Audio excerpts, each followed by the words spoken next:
Guys आज म चाहिँ थुक्पा खाने भनेर थुक्पा बनाउन आँटेको हो।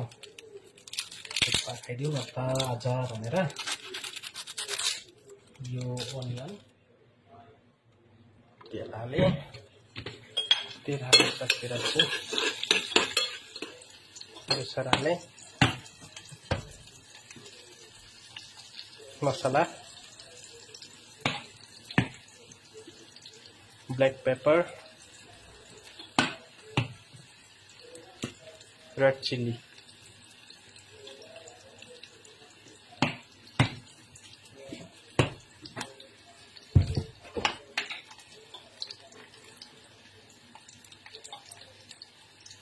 salt,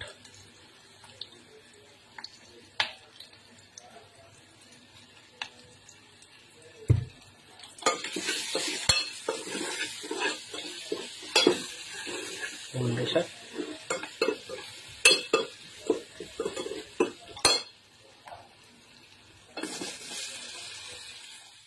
हेर्नुहोस् है यस्तै क्या दामी भयो गर्दाखेरि हो। थुक्पा पोल्दैछ थुक्पा रेडी भयो। अब यसमा हल्का यो